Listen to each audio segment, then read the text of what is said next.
Robin. You're listening to Opie and Anthony. On the Virus, Sirius XM. Calling all freaks.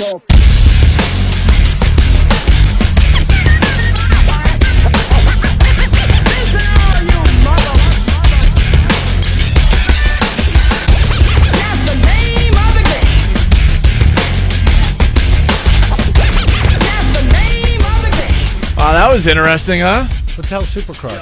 I guess we'll explain in a second here. We're back with the Opie and Anthony program on XM Satellite Radio. Want to first of all thank Dick Cavett for stopping on by. We found him very, very interesting. As a legend. It's really weird with this show because you do something a little different. Because people expect a certain thing from the Opie and Anthony program, so then you go in a different direction, which we like to do. And you get people going, oh my God, that was such a breath of fresh air. I really enjoyed the segment. It shows that you guys can go in different directions. And then you got a bunch of asses. Well, first of all, the feedback went crazy, and it was like 50-50. Half of the people loved the Dick Cavett thing. Absolutely loved it. And then the next post is like, dude, what do we do to you guys? You're putting us to sleep. Yeah, there's a few of those. It's unbelievable. And then there's people that just love it. You can't satisfy everyone at the same time. That's what's frustrating when you do a radio show. Yeah. Jimmy, I'm reading the instant feedback. Half the out there? I don't want him hearing this. Oh, it's fine. Half the people absolutely love Dick Cavett on our show. Thought it was very interesting. It showed a different angle and a different direction that we could take the show in. And then there's a whole bunch of people saying, hey, what do we do to you guys? You're putting us to sleep. Yeah, and then you got I love the shock jock stuff, but this Dick Cavett interview has been hilarious. Bottom line is you get a guy like that, a legend who's willing to come in and sit with you. It's great to have him in here. I mean, what do you want? Just dick jokes all day? I mean, it was nice to have him in here, man. The guy's done. Interviewed Hendrix. I actually had to call, my station. He's on my show tomorrow, and I had them cancel everything else. So we're going to do 3 hours. Really? Yeah. No, not really. Of course. With that, it's Marc Maron, everyone. What a dope I am. I'm like, oh, well, really? You're a good fella. He does a show for Air America, right? Mornings? I am on Mornings Edition on Air America Radio. I'm also a stand-up comedian, along with Jim Norton. Yes. I saw you at the club the other night, right? He loves to discuss politics with anyone and everyone at the table, waiting to go on stage at the Comedy Cellar. Yeah. I get in fights with some people, but that was weird to see Cavett because, he's got that look. My father is manic depressive, which is very exciting half the time.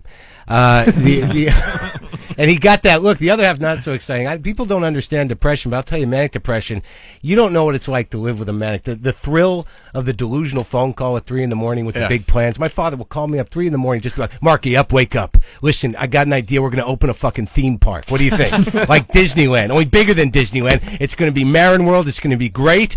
I just called to see if it would work there if I open it. Would you work there? I'm like, all right, Dad, can I run the bipolar coaster? I'll tell you what. Call me when you're crying. Don't kill yourself. I love you. Is that sad? It's sad, right? That's funny. Yeah, but it's accurate. Yeah, it's very accurate. It's weird because he's talking about depression. I talk about it a lot lately because a lot of people think it's genetic, and a lot of people think they're depressed and not depressed. And I'm not like a Tom Cruise. I'm not a Scientologist, so I'm afraid of Scientologists. It's weird because I read about politics. You read anything. I mean, I'll read anything. Mm-hmm. But I walk through Times Square. If I go into the trade station, I see those Scientologists. I will not go near the book Dianetics. I won't go near it. Not even to just go, what are these guys all about? Because I don't know how grounded I am. What page does it happen on? Right. How the hell do you trust yourself that much that you're just going to be like page 6? Like, oh, I don't care about my family. They're the ones that broke me. When's the mothership coming? When does it happen? You're stronger than everyone in Scientology? Yeah, exactly. You're the one that it's not going to affect? Yeah, the next thing you know, you're sitting there holding cans out to people going, you want to take a stress test? But the depression. How are your thetans? Yeah, exactly. They're in me. You got to get rid of them. Mark, do you do the cell phone joke? I do. Do you mind doing it? Hold on. No, I'll explain why. No, I know I'll explain why. I go to the Comedy Cellar a lot, and yes, I was there recently and saw you, and you absolutely killed.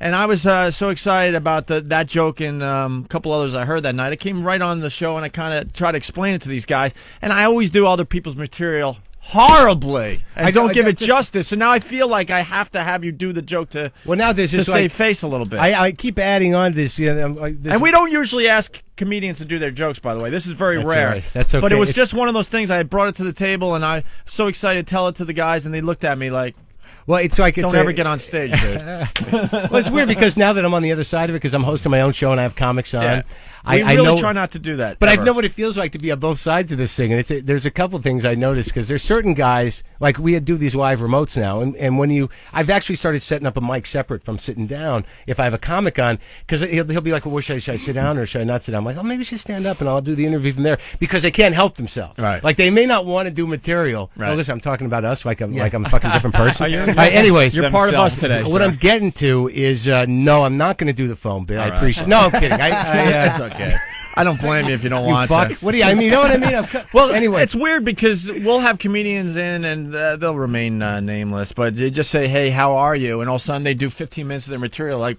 Yeah. What? What just happened? Can we talk? Because if you're a funny guy, our philosophy is if you're funny in general, then come in and hang and just be funny and jump in when you can. But some of these guys feel like it doesn't matter what show they're on, they just have to get their 15 minutes of material out. Well, in defense of some comics, they're incapable of conversation. Yep. And they don't, sometimes they're socially, that's why they're comics, is that, you sit them down, and they're la la la la la la la, thank you, see you later. I hope I sold some tickets. But well, that's what I notice when I go to the cellar, and I won't call anyone out again, but I go down there a lot, and I see the same guys doing the exact same material, making it sound like it's off the cuff. And so well, that's part of the job, but some guys do it differently. It's weird because Todd Berry comes on my show, and I did what you did. I said, hey, you know that, why did you do that one about? He just looks at me and goes, ouch, buddy. Hey, you're not trying to lead me into one of my own bits, are you? Todd's a funny dude, man. We want to. I think very his funny. name come up in the office. Yeah, it'd be great to have. Yeah, him. we'll get him. He's very funny little man. He's very funny. All right, so basically the idea, the cell phone piece. The cell phone piece. I know, I'm doing this. Is I can't not have my cell phone. If I leave my house, I have my cell phone. I go into some sort of lack of cellular-induced anxiety disorder. You ever have that moment you're like, wait a minute, fuck, the satellite doesn't know where I am. What if someone I don't need to talk to needs to get hold of me? They can't. I'm just an unidentified human object floating freely on the global information grid with no beacon, no point of reference. I am meaningless on a cosmic level without my cell phone. I get a good deal on mine. It's only $900 a month.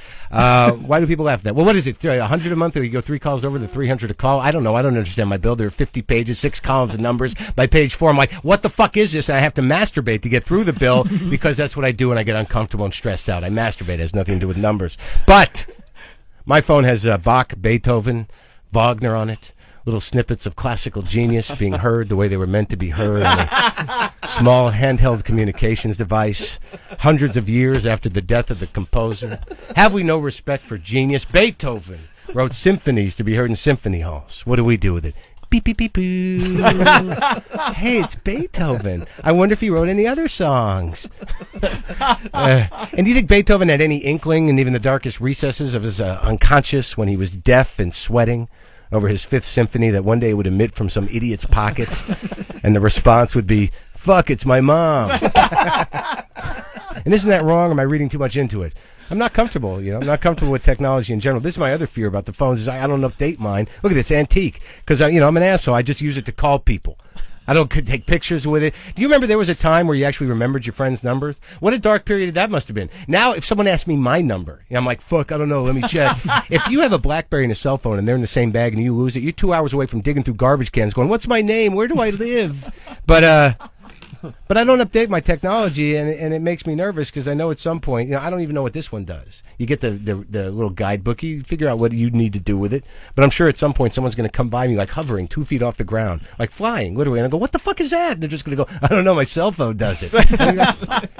Fuck, what does mine do it? I got to get a new cell phone. So there you go. That's the bulk of it. Very nice, man.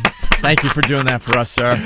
That's no problem, man. It's fun to be able to talk freely and to be able to be on a radio show, and because I came on here, I'm coming over here, and I've listened to your show a couple times, and I got to be honest with you, you're in one of the most respectful buildings I've ever seen in my life. I'm coming up to do the Opie and Anthony show. There's like a marble toilet here, and you're in the Economist building. It's unbelievable. We're still trying to get used to Steinway this. downstairs. Yeah, we're right above Steinway. That's a little strange. Go ahead. I was by the way, we brought up the Sugar Hill Gang the other day. I told you about Wonder Mike. It was on Mark's show that I did with him. I told you I did a TV show with Wonder Mike. Never mind the Buzzcocks. Oh my God, the Buzzcocks. What about that time? You remember that time, that dark, weird time of my life? Oh my God, doing that show.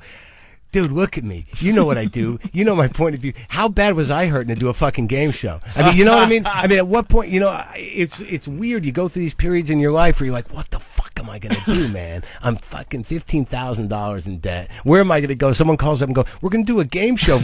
There's no money involved and there's improv. And I'm like, shit. All right.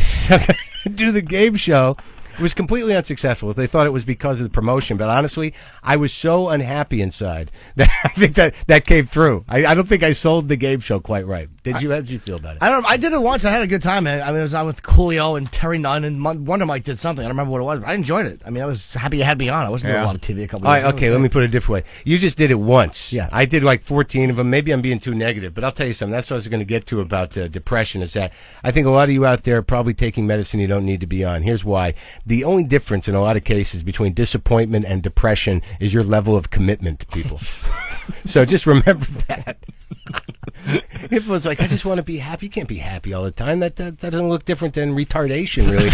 And except without the frustration not being able to fuck. But nonetheless, am I saying it too much? You're allowed to say fuck. No, you're great. No, say whatever you want. As much as you want. It's so weird. It's like I feel like it's been building up. We're doing a lot of listening It's been today. building up. We like when we get to just sit back and listen. All right, I'm sorry. Well, let's have And a let other conversation. people. No, it's great, man. Let other people do the heavy lifting. Regular radio is rough these days. Oh, what I was going to say is I was Yeah. whining because I thought I was going to come over here and start blowing off some steam about just about like the stuff that I don't talk about on my show. Like regular stuff. Like Jim Norton stuff, like the the classic sort of the crisis of life, the perpetual masturbatory cycles of life.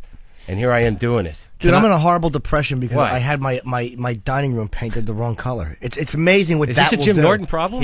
That's his new one of problem. many. Is it Jim Norton problem? Oh, dude. He comes in every morning with a new problem. It used to be his hookers had a cock, and now it's his paint on Now his it's a problem dining if they room. don't. Give me Right. those ribs. But it's fucking driving me.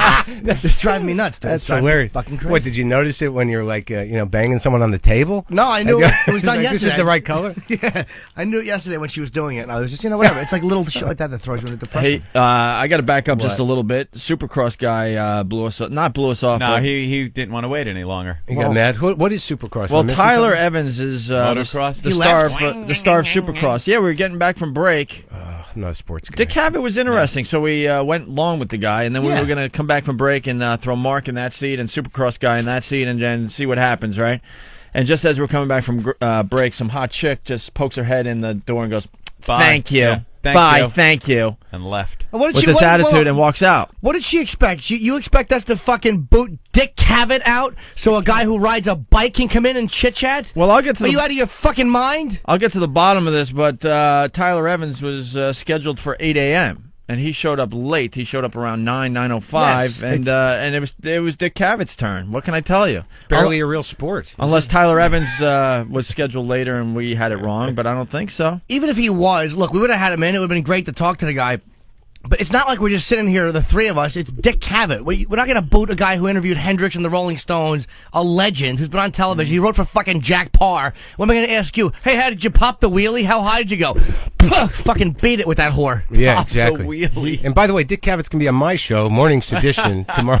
Air America, go ahead, plug it. We Yeah. have replays all day. We don't care. I'm just sitting here fascinated that I said the word banging to Jim Norton. I don't think I've ever used the word banging. So what happened with the Supercross guy?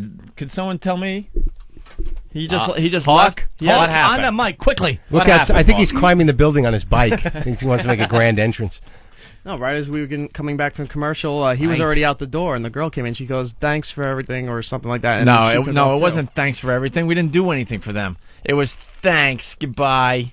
She was annoyed. Yeah, she That was was one of those thanks They that don't was like, supposed to go through us or waiting. something. Yeah, he They was taught already you gone. guys, Yeah. right? What is We've you been gain from doing that? schooled. It would have been a 10-minute interview. Hey, new movie out. Looks kind of cool. We're at the X Games. Is Great. that what they said? Do you ride a bike on the highway? All right, thank you. Wait, what'd they Thanks for say, coming by. Nathaniel? Had a flight to catch. Had a flight to catch. Why were they late? They could have been earlier. They're on bikes. They were scheduled for 8 a.m. That's all I know. Let's say hi to Theo in Virginia. Theo. Hey, Hey. how y'all doing? Mark, I loved your book, and I wanted to see if you had another book maybe in the works. That book took so much out of me. It's going to take. I am working on something. I've been offered an opportunity to write something. I think it's starting to look like a more of a family-oriented book, but in terms of me dealing with my family. But I appreciate you liking the book, and yeah, I am working on something else. What was the first book about? Jerusalem Syndrome. My Life as a Reluctant Messiah was a book based on a one-person show I did a few years back off Broadway here. The basic premise of you know what Jerusalem Syndrome is? It's a temporary psychological condition. It happens to normal people when they go to Israel, not even religious people. They go to Israel and they just snap, and they think they're a biblical character like Moses or Jesus, or they think they're in direct communication with God. And the premise of the book was not only did that happen to me in Israel, but I think I've had it all my life because I think I'm that special. So the issue is, I go through my whole life in this kind of through this weird, mystical, self-indulgent, grandiose narrative of me on some sort of spiritual search. But it goes in and out of like brand loyalty as being a sort of faith and commitment, and it goes through this whole drug period with Kennison and Hollywood at the Comedy Store. That was the best part of the book, because I spent so much time creating this weird, dark chapter when I was 21 years old and doing my graduate work in cocaine use at the Comedy Store and hearing voices in my head. And it's interesting that when you coke yourself into a psychosis, when you're actually hearing voices in your head, it's never one. It's always many. And if you're like me, you spend a lot of time trying to get them to pick a fucking leader. You know, if somebody's got something to say, step to the front of the head. So that was that book. It's available, I think, for a buck or two on Amazon, or you can get it used there. It's hung around. with Kennison? I did hang with Kennison, sure. Yeah, I did. I was a doorman at the Comedy Store. Is it haunted? Of course. Seriously. We ask that question to everyone that has played the Comedy Store. Well, you know, what I've always said is that, I believe... There's an old gangster club just to, help I wrote this in the book. I believe it's actually built over one of the few existing gates to hell, and that, the evil emanates up through the floors of the place, and the comedians who are there, the good ones, are able to absorb it and make it funny. So is it haunted? No, I think it's much deeper than that. I think it's on some sort of axis, man. I mean, that place has such a vacuum of darkness and such a freedom of mind. It encourages a consciousness that is, man, it is certainly... It's just a creepy place when you go in. It's at the margins of funny. It's not only, but when you live there, I mean, I lived in the house that she used to rent out to comics. I lived in Dice's old room. That was a funny moment, is that I'm living up in Crest Hill in this little room, and you never knew who the hell was going to come up there, because the place, basically, it becomes a party house for all the comics, and a few of us lived up there. Schubert was living up there, and a couple other people, but, you know what? Schubert. Why hasn't he been on our new show? Is he around? I mean, he doesn't. He comes to Philly sometimes. But it was me, Schubert, and this guy named Todd Lemish, who eventually, I think he went on to have an aneurysm and moved to Florida and cook or something. But I remember one night, Dice came up, he burst into my room, and I'm sleeping. He's like, "Do you ever get a blowjob in the tub?" And I'm like, I don't know. Do I have to wake up now? But it was the whole environment of the place. She really let people run wild, and I do believe there is a dark energy, but when you're in it, when you live in it, you start to feed on it. And that was like really the darkest, most weirdest period of my life. Besides, I was fueled by drugs. I remember leaving because the drug dealer, this was the weird thing, the drug dealer came up to me. I had a falling out with Kennison. I was freaking out in the parking lot. And the guy who sold drugs, he was this dude, he was an Arab guy, and he had fought in both, he'd fought in the Israeli, the 6-Day War against the Israelis, and then he came here, and the rumor was that he went to Vietnam. He was just this mystical, weird, dark person. He looks at me and goes, "You got to get out of here, man." And when the drug dealer tells you to leave, yeah, it's time to go. But yes, I hung out with all those guys. I learned a lot about comedy. It was really an amazing place to hang out for about a year. But it got kind of weird, and it certainly is. I think it's beyond haunted. I think either you did you see anything ever? Like what? Ghosts? I don't know. Noises, whatever. Yeah, I'd like to Chairs say piling that up I'd like to say that I did, but once you get involved with that place, I believe that I was one of the apparitions. That if you feel like you belong in that place, you start to be like, "Oh, I'm part of the store." So you actually become Man, you're on some good drugs. Well, you become one of the creepy things. Is that people come to the Comedy Store and go, "That's that creepy guy." He's the guy that works at the Comedy Store. You absorb the darkness and you become part of it. So once you're part of it, you're not allowed to say it's haunted. If you say it's haunted, you really didn't become part of it. All right. How's that? Very good. We got excellent. We got an update on Tyler Evans, the Supercross guy. According to Ben, Tyler is going to reschedule. He was out all night and fell asleep on the couch outside the studio. Okay. And he had to leave for a flight. And he's on a bike. And he's on a bike. I'm sorry. Exactly. Say it twice. How did you get that gig over there, Air America? Well, honestly, what happened was I was out in L.A. You know, I just bought a little house out there with my wife, Mishna Wolf, who's a comic as well, and I was working on something for a TV show for Fox. That they'd given me a deal to develop a show for myself, and that had gone south. It wasn't going to happen, and I'd heard this thing was starting up, and you know, I had a complete, deep contempt and resentment for this president. And I saw this as an opportunity to be part of a momentum that would not, help dethrone him and elect somebody else. So I called up Janine Garofalo and I said, "Who's in charge of this?" And she put me in touch with Liz Winston. I said, "Look, I want a shot at this. I'd like to be part of this effort." It wasn't even to me. It was sort of like, can I help get rid of this guy? That worked well. Yeah, right. Didn't quite work, but I think that it's an interesting. To be part of it now because it's evolved and there's an audience. But that was originally what happened. And I got the gig. I wanted to do the morning show because I wanted to try and compete in the market, which in retrospect, I'm not sure was the greatest idea. It's a hell of a time schedule. Afternoons rule. I couldn't agree with you more knowing now that what radio is. But, I do find it incredibly engaging. The medium is completely new to me, and I had to learn how to do it, and I feel fairly confident in it now. And as you guys know, it's a thrill, man. When radio's going well and you're in it, when you're in the zone, it's the best feeling. Yeah, and you can't fake it really. Well, maybe you guys have been doing it longer. Can you fake it?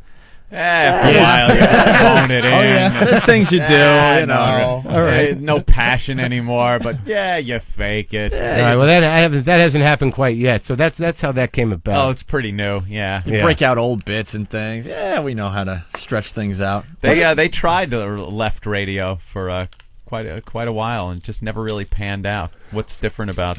Well, what I'm doing now, like our show is an interesting hybrid because once we set the ideology of the show up in the network. Our show is doing all of the comedy, most of the comedy on the network. We've got, characters that we use. We've got a lot of great guys who are writing bits and doing on-air stuff. We've infused a sort of wide spectrum of guests. Like we're having Kavanaugh on. We do a lot of musical guests. We're having Michael McKean on this week. So my show outside of the rest of the network is ideologically when we approach the news and when we talk about politics, it is going to be from a progressive viewpoint, and I'm fairly irreverent. I like that. A progressive viewpoint. Well, I'm an irreverent. Bedwetting. It's going to be bedwetting. Well, I don't know if that's true. I'm a sort of reactionary, sort of hyper conspiracy oriented person. But the more I read the news, but ideologically that's set. But the comedy, even in and of itself, and the guests we have in our show is it's pretty edgy. These guys are all good writers, and I'm willing to push it out to the edge. And we aren't afraid to offend some liberals because you can't please all of them. That's for sure. So you have no qualms about goofing on Hillary or no, we do it a lot. We used to do a thing called the Liberal Agenda every day, which was a fax that came from the Streisand compound with liberal marching orders that just completely. That's great. Good. And we've got a character on the show, this guy named Lawton Smalls, who represents Planet Bush, and he's this completely strange conservative guy that just toes the party line, and at the end of every phone call just breaks down crying with some weird musical story. Like he'll start singing musical comedies, and the comedy is what drives me, and also the idea that it is a voice that isn't represented, whether it works as well or as big as something that happens here or in a standard sort of non-political show, or even as well as right-wing shows, is that what was happening originally is you had people out there, like in South Carolina, people out in the middle of nowhere who were calling us saying, I can't talk too loud because I don't want anyone to know I'm listening to you guys, but thank God, I thought it was crazy. So there's a lot of people out there that are relieved that the point of view and the vocalization of how they're feeling is out there. So on that level, it is successful, and and numbers start to build when you start to have something like Cindy Sheehan out there. When people start to get sick of a war that seems to be going nowhere, and people start to rally around a different point of view. What do you think of her? I like her a lot. We've been talking to her every morning. Have you? Yeah.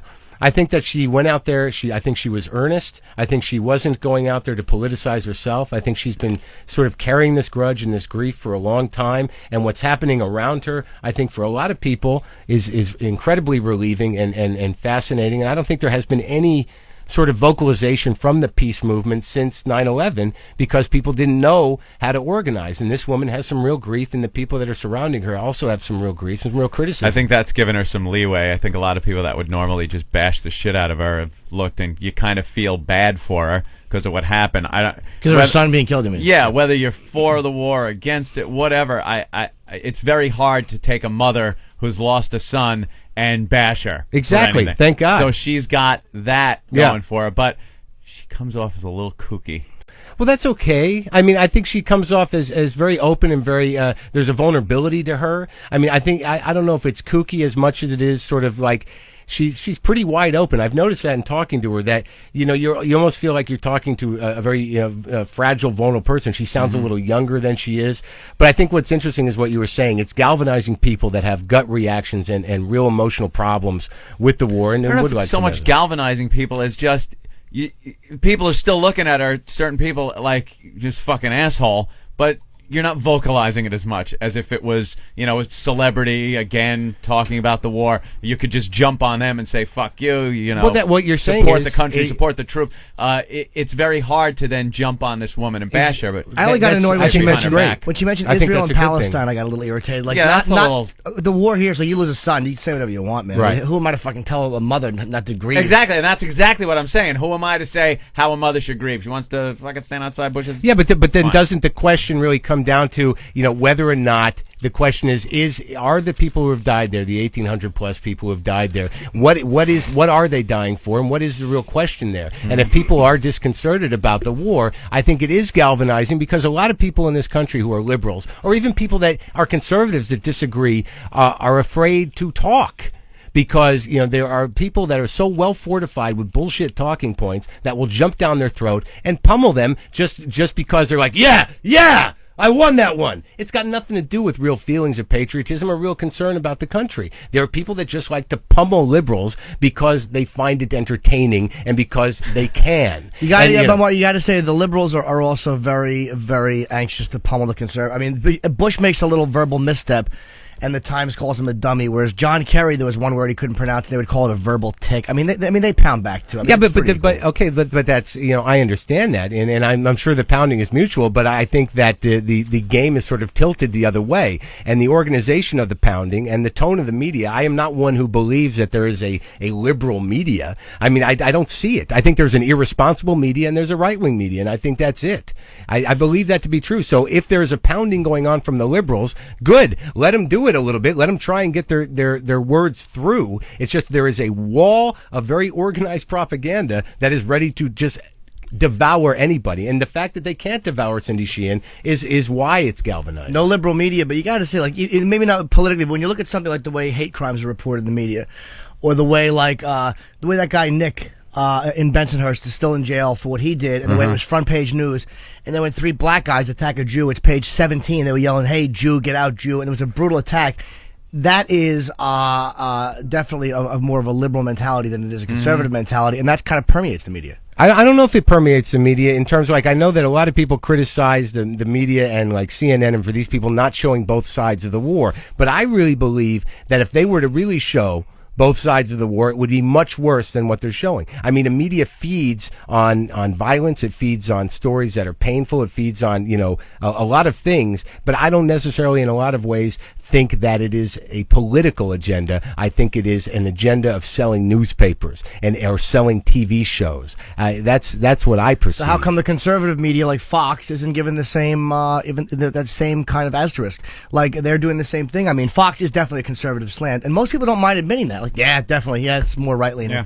And yet, when you mention CNN or you mention some other media outlets, people are like, well, I don't know. People are uncomfortable saying that it's. And Dan Rather, Andy Rudy was even saying that Dan Rather was transparently liberal, and he wasn't trashing him. They're friends. Yeah. He was saying, yeah, the media is liberal. So what? But you understand something, though. In the 70s and in the mid 80s, all throughout most of what was the great time of comedy. All right, let's just use comedy as an example. Late 80s. Well, it wasn't the late 80s, really, though. I mean, the great time of comedy was, in the mid 70s and in the late 60s. And all of the comedy that came out at that time, George Carlin, Woody Allen, Lenny Bruce, Richard Pryor, these were all conversations. There was a liberal cultural conversation. And that, is where somebody like Dan Rather started. Maybe he was biased, but I don't think he really was. And I'm saying that the tables have turned in the cultural dialogue, and there's no way to doubt that. I mean, even Ann Coulter, tipped that off into the right wing media. And I don't think that the cultural dialogue is at all liberal anymore. And I think that if there is going to be a fight, it is on behalf of the liberals to try and be heard, and that there is no fair sort of balance here. Back then, the liberals, to me, I was talking to some guy. He was one of Abby Hoffman's guys. He was actually the Comedy Cellar on. His name was Stu something. I have a photo with him. Real photographer. Don't know. I don't know. We talk. I mean, they say that people on the left know him. He's like a legendary left-wing guy, real radical guy in the '60s. Uh-huh. And even what I was talking about was that it's not necessarily liberal agenda that bothers people so much, or bothers me personally. Like, guys like what Pryor was talking about, which was anti-establishment, or Lenny Bruce, who was going anti-establishment. Lenny Bruce was completely against censorship. Absolutely. Mm-hmm. But it seems like the left has become so self-righteous and so willing to restrict freedoms and speech as far as content. That's the problem I have with them, is they become so knee-jerk reactionary and so willing to restrict what you can say. Well, here's the issue. What's correct and what's not Based correct. on And so willing correctness. to think for other people. I hear that. Where's that freedom that they were fighting for in the 60s? That's what differentiates them to me. Well, you want to know where that broke down, and I've noticed this because I am a comic, and I'm certainly willing to be politically incorrect, and I certainly don't believe in censorship. But what happens with the liberals, outside of liberal intellectuals, is that the diversity of the liberal tent, the idea that progressives and liberals can all exist together, is difficult because each one of them, there are all these different there's boutique causes is what I call them. And it's not the Democratic Party, it's the idea of liberalism, is that, the liberal principles politically are healthcare, abortion rights, peace, environmental issues. But progressive issues can range anywhere from how come you're not talking about Darfur? How come you're not paying more attention to women's rights? What about the fish? Where do the cats fit into this? Right. Why do we need to, I think vegetables have feelings too. I mean that, you have a fairly broad spectrum of people that are trying to exist under one tent, and there's no way to do that. So out of that strange respect for each other, or trying to respect everybody's agenda, you get this strange censorship, which I think is completely detrimental to the cause. Mm-hmm. And I believe that, if you can't have a sense of humor about some things, you're really in trouble. But is it born out of a respect for each other, or a paternalistic self-righteousness? Like I find a lot of it, and again, I know you're a comic, it's like, but a lot of it is born out of, to me, a paternalism. Like blacks are held to a different set of standards than whites are. And I use Comedy Central as an example because that's just my point of reference. But literally, the things they would come to say to us about what we couldn't make fun of. Like, Colin was doing a sketch one time where he was like, hitting me, and it was a domestic violence reference where he and I were married. The guy, no domestic violence jokes. No, you can't do that. Violence is okay to make fun of, but not domestic violence. You can make fun of the church. That's fine, but you can't say fag. It's like there was just such liberal ideology which permeated every note. Yeah, but wait, now making fun of the church and making fun of domestic violence. Now, violence and domestic violence. I'm saying break down violence. You can make fun of violence, sure, but you can't make fun of domestic violence. Absolutely. Right. Okay, you can make fun of. You can't make fun of the church, but you can make fun of the church, but you can't say fag. Meanwhile, I shouldn't even say fag. That's a language thing. But you can attack a certain priest, but you couldn't attack a certain ideology to the left too hard. I'm telling you, that's what they would come to say to us. Well, is it an issue of balance, or is it an issue that you think that it's liberal? The thing is once you open the doors and start mocking people, you're going to hurt people's feelings. People are going to react, and unless the joke has some sort of intention other than hurting somebody's feelings, if it is elevating the dialogue a little bit about why political correctness is detrimental. Sorry, fellas. Okay. Then I don't know if they're wrong, but I don't know if that's liberalism, really. I think it's just about programming. All the notes they gave us, though, I would agree with you if the notes were balanced. But the notes weren't balanced. They all came from one particular ideology, and I got into it with the lady from Practices and Standards about it. I'm like. On Chappelle's show, they could say nigger, but on Tough Crowd, they couldn't say nigger. Keith couldn't say it. That absolutely shouldn't be. Colin couldn't say it in a sketch where he was mocking these Hollywood assholes who try to assimilate into a thug culture. Wait, they wouldn't even let black people say it on the show? Because of the tone of the show. And when Colin wanted to say it, it was unacceptable. Yet when the news anchor said it on Chappelle's show, which was brilliantly funny, that particular sketch, he was allowed to say it. They very pick and choose, and they always seem to pick and choose on that one ideology. I guess so. But I don't think sometimes I don't think it's like an instituted ideology. It sounds like the people that were at Comedy Central making certain programming decisions because they were uncomfortable about something. I don't think that there's some sort of manifesto. I think no. And I don't think there is instituted the political correctness that is instituted instituted, I do have problems with, because I do think that it shuts some people out, and I do think that it mischaracterizes some elements of history, and I do think it is censoring, because I have noticed myself, and the great thing about Lenny Bruce, or about some of the stuff that you do or I would do, is that a lot of people do not want to honor that political correctness. They're dying to be released from it. They're dying to be able to laugh at themselves and realize that they're taking things much too seriously. So in that sense, I don't know if it's an instituted paternalistic self-righteousness, but I do think there is some individual self-righteousness in liberals. I do think that there is a sort of like, you can never resolve the problems or know as much as I do. I think there's some of that on an individual level, because I think those are control issues, but I don't notice it that much on an institutional level. And what you're saying is that it is at Comedy Central. And again, I can only comment on what I've dealt with. It's easy to just go, the media, that was an experience I had. It was just the guy in charge, though. We get that all the time. It's very weird. But it seemed to come down to think about who's in charge over there. But no, this and his beliefs. Even before Doug got there. Like, Doug Herzog's in charge now, and supposedly he's liberal. I don't really know him that well. But before Doug even, this is because standards and practices. It just seems like liberals were just running Comedy Central for a while there. And they seem to run most. And then their personal, feelings get involved. Absolutely. Which is the worst thing you could do in comedy, obviously. Because Comedy Central especially is supposed to be come on, it's Comedy Central. You're supposed to take shots at everybody. But it's a weird thing. Just that by virtue of the freedom that you want, by virtue of what you're protecting and your ability to do comedy, and there's certain elements of what you do that you got to admit is at the very least liberal, if not fucking out there. This is a very specific issue with you. It's about language and about political correctness. Right. But there are certain freedoms that you enjoy and certain things that you would fight for that can definitely be considered liberal. Without a doubt. And believe me, when I say that, I people get annoyed when I put the asterisk, but I'm never toting the religious right. They're the greatest. As far as censorship, and no one is saying that. To me, they're more dangerous. Political correctness is an irritant. It's like a piece of sand in your eye. But to me, the religious right and what they've done to shut people down verbally is dangerous. I think some political correctness is what kills the liberal movement in general. What kills the progressive movement in general is because there is this weird honoring of so many different points of view and different types of agendas that there's no way to ever get any momentum going as a group. A lot of right wing and conservative are pretty much under the same banner. Oh, they're all. It's amazing. Yeah, they can mobilize. It's easy when you're narrow minded. To all be on the same page. I think that's why.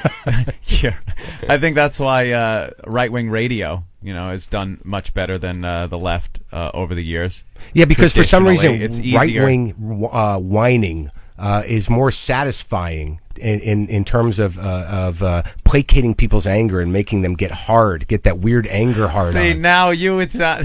See, like with liberals, they would say the same thing. They would say the same thing and go, "Who's whining?" Where No, but it doesn't come off as whining. It just comes out as bile. When they do it, there's a when a liberal think about what you're complaining about. When a liberal is complaining about or not complaining or speaking about their rights or being denied justice, there's no way that's an individual saying, I want someone to help me.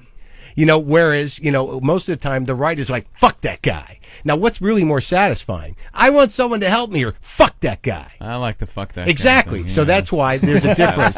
But it is still whining. It's just masked in a sort of contempt. But here's where the left loses a lot of people with certain, again, old school guys are different. His mentor, Brother Weeze, a radio guy who's an older liberal guy, fought in Nam. He's but he's one of those guys, old school guys. And we were Vietnam. I swear to God. Another Nom. No, I swear to God. Nom the club. Yeah. You never heard it? Who's having fun? If you ask Brother Weeze, one of the reasons he re-upped was because he was having a really good time over there. There are a lot of those guys. You ever see, Duval and Apocalypse, beach looked party? like a blast. Certainly did.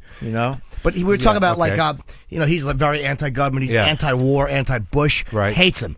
And then I'm like, well, how do you feel about, when it comes to racial profiling Middle Eastern guys? And he's like, well, you can't win them all. He was basically going, Jesus, there definitely is a point to that. Not so married to the party line, which is what's frustrating sometimes on the left when you say, all right, well, how about profiling guys? Not a lot of guys that you speak to from the left and the right too. They they can't take anything out of the party line. Right. And sometimes you want to smack and go, look, I know you well enough to know you don't believe that. You believe this way, but you're not saying it because it goes against the party line. Well, that's the biggest interesting. problem. That's There's no give and take. Right. Well, that goes. That's the interesting thing about conservatives as well, is that you get these guys that may not know what they really feel, but they get a certain amount of talking points in place, and they know they can win an argument. But most of the people we talk to on our show, like, we have discussions about that. Like after the bomb in England, those bombs in England went off, and the movement to start searching people here and to profile, we have discussions about that. There are plenty of liberals that are, that are scared and want solutions and want to feel safe in this country. The real question around that stuff is, does it work? It doesn't make it safe. How long does it, go on for? Do you really trust them to be responsible around taking care of this problem? Was it just a publicity thing? We have conversations about this, and I know very few liberals and very few people who we have talked to on the phones, or even my partner, where there isn't a discussion to be had. We got people calling, like a lot of people, again, a knee-jerk reaction, profiling bad, and in a utopian society, it is bad. You'd rather not have it. But the question is, do you honestly, or anybody, honestly feel as great a threat of being murdered in public or blown up by, say, 3 middle-aged women? You go racially, 1 black, 1 white, 1 Asian, or 3 Middle Eastern men. Who do you feel more of a threat from? I'll be the first to tell you. I mean, look, I live in Queens. I have a few Pakistani guys living across the hall from me. I'm nice. I reach out. And I don't generally suspect them of anything. I say things. I try to be friendly, like, hey, that music's interesting. What's that smell? Is that food? But the worst food that they cook up. But I love Indian food. I mean, that's a weird thing about me. It's Stinks like up the hallways, though. Oh, come on, you gotta love it. I once And said it to a cab stinks. driver, this is the saddest thing about me, is I had an Indian cab driver say, I want to go to India. And he goes, why? And the only thing I could come up with was like, you got that good bread. All right, but anyways, well, what I'm saying is that I am a victim of that fear. I know where that fear comes from, and the fear of judgment. But do the numbers line up? Does profiling really work, or are there bigger issues? Are there port security issues? Are there airport security issues? Are there other issues on a policing level, on an intelligence level, that need to be put into place before you start just, throwing guys who are Arab against the wall and searching them on the train? But yes. I agree with you. All should be, like, the stuff you just said is completely correct. All the ports, all that stuff has to be done better. But I don't believe, again, throwing people against the wall. No, nobody wants to see that. No one wants to see it done without any kind of respect or dignity. I mean, you don't want it to be done where innocent citizens are being subjected to humiliating experiences. I think there's a way to do it. It's not, but like you said, it's not old ladies, and it's not a Middle Eastern guy that's, has nothing more than his wallet on him and a light breezy coat. I mean, if you see someone that fits the bill, we know what the bill is here. That's another thing where I'm saying, stop. Let's not get these party lines and party ideology in the way of common fucking sense. Oh, but what do you do, Anthony? All right, if you see somebody, what do? You search him. But who? Who? But like, I was on the train the other day. This happened twice. This happened twice to me. Twice to me. And it might have happened to you. I don't know. Absolutely. I'm on the train in Queens. I'm sitting there, right? Across from a guy. He's praying out loud. He's a Muslim. He's working his prayer beads. He's got a bag. So now I'm sitting there. I'm fucked. I'm going to blow up. All right. Now, the odds of that happening are really small. Right. They really are. Okay. They just are. Even in the Muslim world, they're small. All right. Granted that some of the people that have done these things are Muslim. All right. So I'm sitting there. Some. Yes, some. Majority. Well, there's the 3 terrorist acts that have happened in this country. One was an American, 2 were Muslim. Yes, I get it. Well, but let's go. You're correct. But Bosnian. Let's go with numbers, though. Let's Okay, pile a body count up. And No.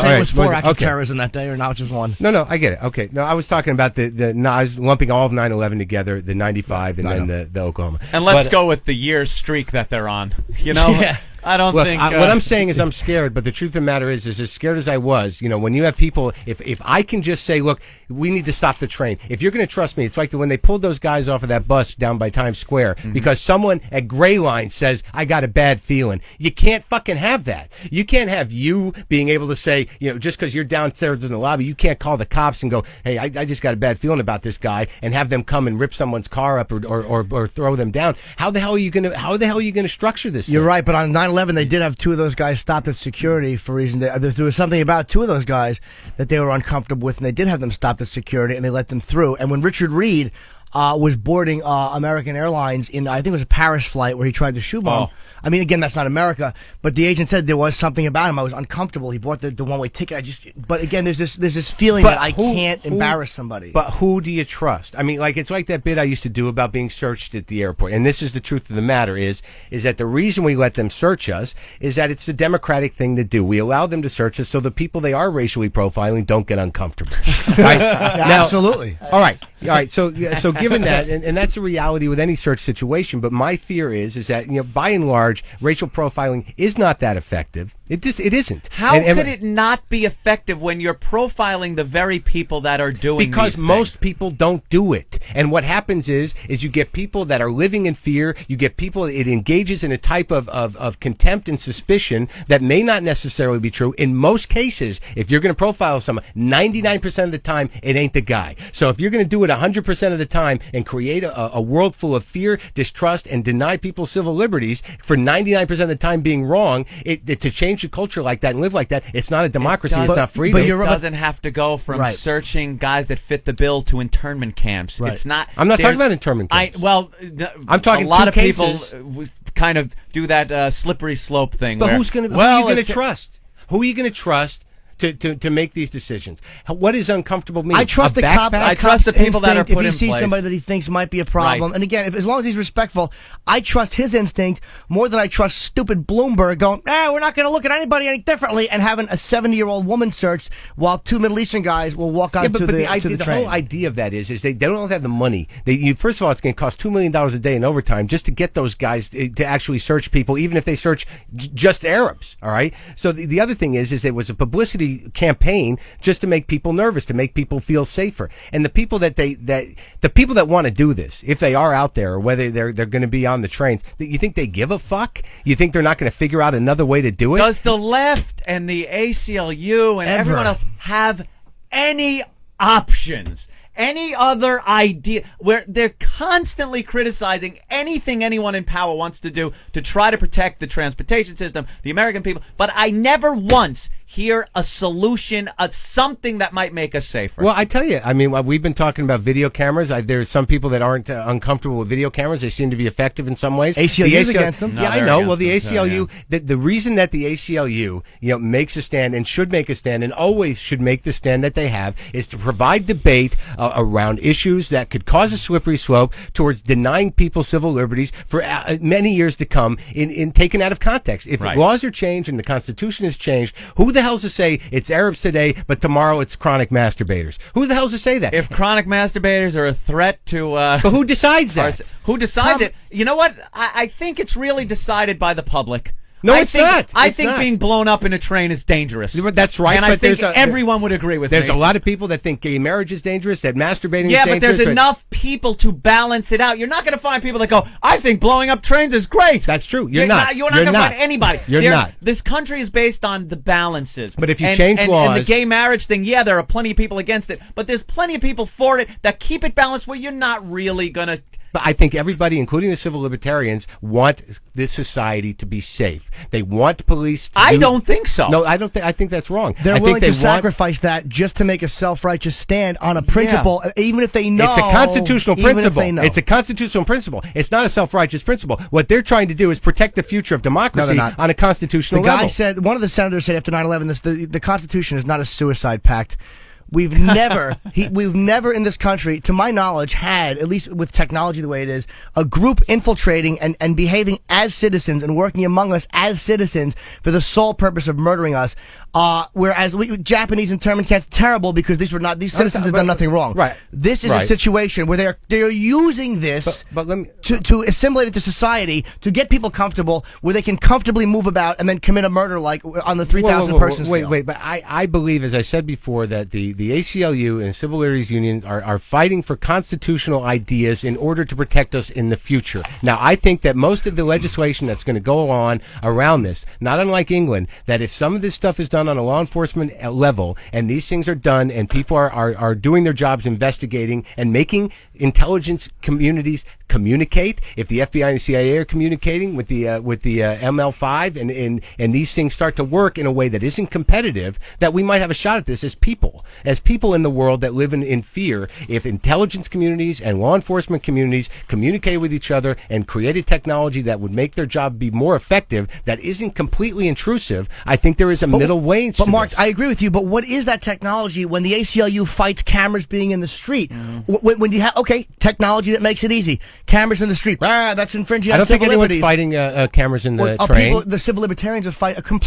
They complained about cameras possibly being from the cockpit into the plane. They said that was an invasion of privacy, where pilots could look on a monitor and see what was going on in the back of the plane. But like Anthony said, the people will rule on this, and the people will find a medium way. If you don't have this kind of active debate, the reason the ACLU exists is to try to protect the Constitution of the United States and try to protect the civil rights of individual citizens. And like I said, administrations change. The tone of culture changes. You can't put you can't change these documents that are meant to protect our way of life, just to honor what's going on now. No, because who the hell knows? Apparently they can with the Second Amendment. Yeah. That's something. Hey, back then, I love when they bring that up. Back then, they needed the militia. You needed your weapons for food and things like that. Back then, but times now, if the forefathers knew what times would be like now and the weapons we'd have now, they never would have this, blah, blah, blah. And then when it comes down to the situation that we're in with terrorism and the rights of people and searches and stuff, then it's, hey, it's written in stone back in the old days. It's not based on what's happening now.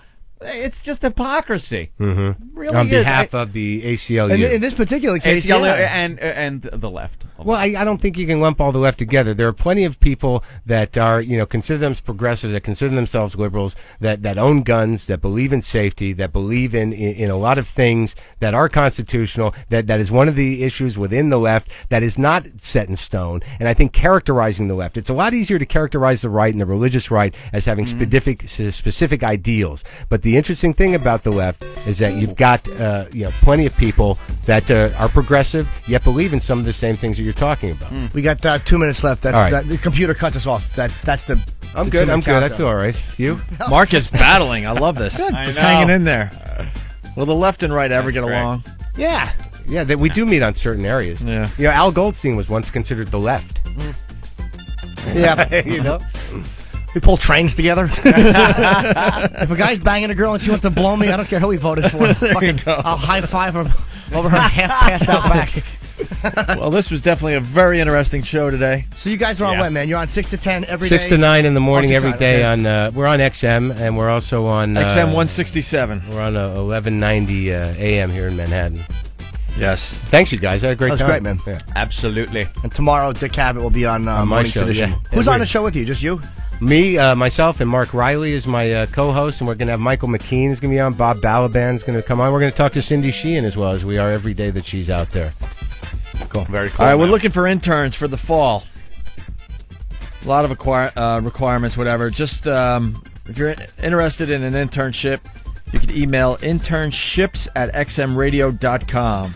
Ooh. Somewhere write that you want to be on the Opie and Anthony show as an intern. You got to be 18 and a college junior or senior. Or they can just email me and Ben as well. All right. Now we're just stalling. And it helps you if you have a girlfriend who's comfortable blowing one of the hosts of this program. That certainly helps your chances. Once again, it's Marc Maron. He did a great job today. XM 167 every morning from 6 to 9 a.m. Dick Cavett's going to be doing that thing with his DVD, I guess. Have you watched those things? You should watch it. Great. Oh, my God. The one with Sly Stone is unbelievable. I've never seen more uncomfortable television in my life. You got any gigs coming up? We got like 8 seconds. I'm going on vacation, so not for a couple of weeks. All right, we'll have Marc Maron back. Thank you, Mark. Thanks a lot. Tell him, Fred. The Virus. Sirius XM. This is the Opie and Anthony Show.